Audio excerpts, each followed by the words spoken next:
Organic farming is steadily increasing. That's good. Pour parler d'agriculture et d'Europe à la jeunesse. Der Klimawandel erfasst immer weitere Teile der Welt. Farmers help us bring nature back and preserve biodiversity. Ceux qui sont dans le rouge s'en sortent quand ils font plus vert. La qualité dans ce pays, elle doit être là pour tous.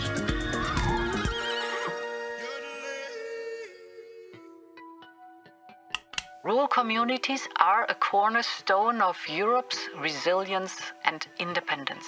And when life in our countryside flourishes, so does our European way of life. It is about passing on traditions to the next generation and giving young people the opportunity to follow their dreams without having to leave their land behind. To kick off this episode of Food for Europe, we start there with a quote from European Commission President Ursula von der Leyen. It's from a video message she gave at the inaugural conference of the Rural Pact, which was held in June. The Rural Pact is a European Commission initiative to support its long-term vision for rural areas. And here to tell us more is Alexia Roubi from the Commission's DG Agri. Alexia, welcome. Thank you very much. I'm very happy to be here. First, what exactly is the Rural Pact? The Rural Pact is one of the initiatives taken in what we call the long-term vision for the EU's rural areas, where we have defined some shared goals, a common future we want to reach for rural areas by 2040. And in this vision, we have proposed a Rural Action Plan. This is a plan with a lot of actions that are done by the European Commission itself. But it's not enough that the European Commission acts. We also need the other governments at national, regional, local levels to act, and we need the stakeholders also to act for rural areas if we want to reach these goals. And so the promise of the pact is depends on those who accept to participate, and we are trying to get all of these participants, these people, these governments, these stakeholders to promise that they will act for rural areas as well, because only together we can succeed. So what are the objectives of the pact? So the Rural Pact, as it has been endorsed at the Rural Pact conference in June, has three objectives. The first one is to amplify the voice of rural communities and to make them heard. So it's an advocacy element. The second is to organize the collaboration and mutual learning between communities and stakeholders. So it's really a networking element. And the third one is an action element, is to invite and structure voluntary commitment to act for rural areas from governments, from stakeholders, from businesses, and all people who want to participate. Alexia, thanks for now, and we'll be back with you a little later. Now to rural Cantabria in northern Spain. Have you ever heard the phrase España vaciada, meaning empty Spain? It evokes the challenges of declining, shrinking rural communities in a country famous for its farming, food, and rural landscapes, depicted vividly in Spanish literature and art. These are precisely the challenges that the Rural Pact seeks to address, and not everyone in Cantabria is prepared to see decline as inevitable.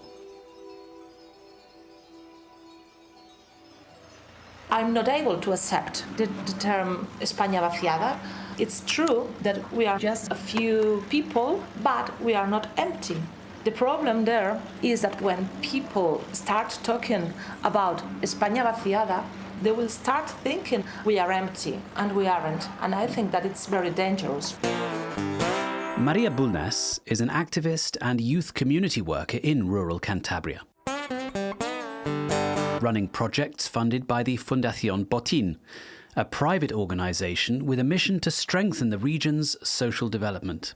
And to pick up on what the Commission President was saying at the start of our programme, her work aims to persuade young people in the countryside to appreciate the history and values of their communities. Here, most of the young people stay as farmers at home, working with their families. And when we work with them, we can organize journeys, cultural activities, it doesn't matter. Always working with them in the sense that all what they have is heritage. And they can obtain a better way of life if they know what they have around them. Well, that's what Ursula von der Leyen was mentioning earlier, that young people shouldn't have to leave the land. But committed as Maria is to transforming the life chances of the young people in this remote and isolated part of Cantabria, she knows that promoting heritage alone is not enough.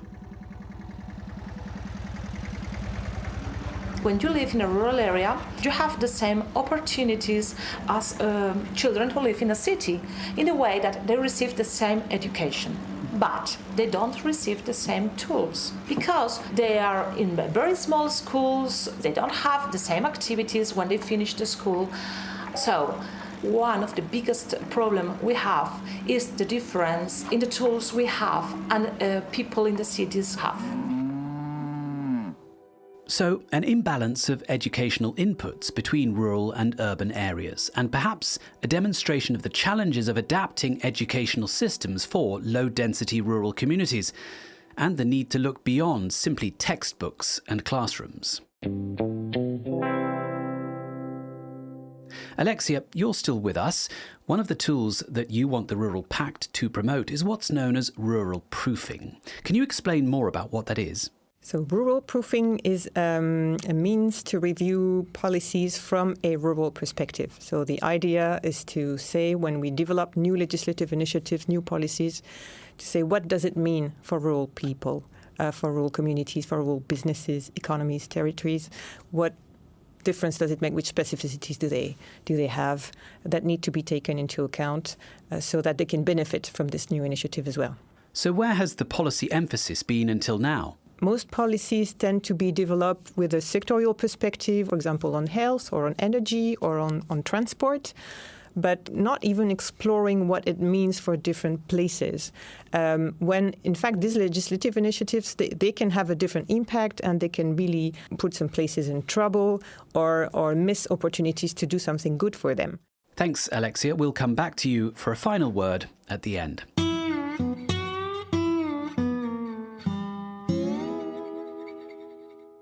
Now, rural proofing can only work effectively if we know enough about rural areas to make policies for them and, of course, with them. And that requires, among other things, information, data and networking. Let's go now to France and to Samuel Ferret, who's part of a new EU co-financed project called Granular, which aims to strengthen rural policies through an evidence-based, data-led approach. Good afternoon, Stephen. Samuel, welcome to Food for Europe. You attended the Rural Pact conference in June. What did you take away from it? The lesson I learned from the Rural Pact conference refers to the political need to put the rural areas, but also the rural people, at the heart of the European Union intervention. And what matters is a better alignment and policy coherence for delivering correctly in an appropriate manner the expected outputs and outcomes. So it's a kind of hybrid and multipolar pact. How can we make the concept of rural proofing a reality for communities in the countryside so that policies are more responsive and sensitive to their needs? Data comes first, because data will be the cornerstone of evidence-based public policies in the future, especially for rural areas. We need to better grasp diversity of rural area. So better data to characterize, to grasp the rural diversity, because so far, when we talk about rural areas, in fact, we rely mainly on agricultural data and not specifically on rural data. So this is a shortcoming. So you tackle that shortcoming with the right kind of data. Then what? Then, once we collect better rural data, we are better equipped to assess, to analyze the way public policies can be fit for rural people and rural areas. And this is where the rural proofing concept matters. This is a tool, this is a guidelines, this is a methodology that can help policymakers to better assess the multidimensional aspects of policy process between the design and the impact for rural areas. Samuel Ferret there, shaping public policy for rural areas, or perhaps more accurately, helping rural areas to use data to shape public policy.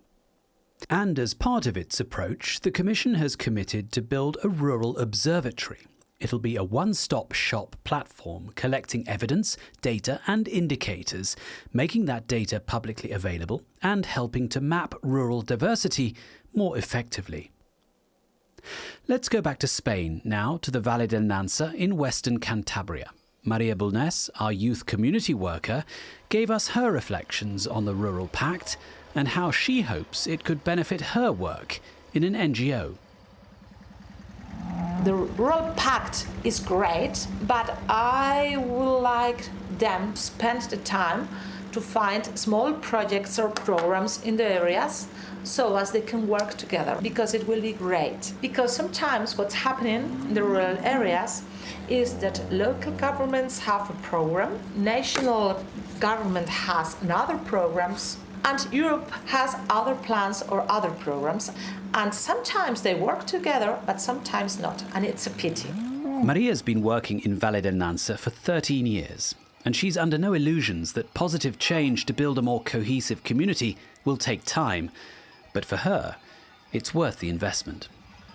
What I really think is that we should come back in 20 years and observe how these children and these young people are doing things in 20 years when they will be adults and they will be obliged to take decisions in the community. Because I think that perhaps we have made small changes, but I'm not able to say now if they are okay or not. I think that we need time.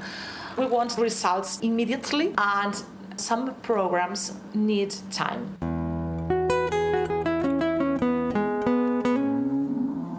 Alexia, a couple of reflections from you to round off the programme. How do you measure the success of the Rural Pact, considering what Maria was saying about the inevitable gap between action and results? So when we developed the long-term vision for rural areas, we asked a number of questions to people, and one of them was indeed, do you feel left behind? And too many said yes. 40% on average in rural areas said yes, and 60% in remote rural areas. And so this is a problem. And the pact will be a success if after some years we lower these figures, or even if we ask people, do you feel you have enough opportunities to have a good life in your areas?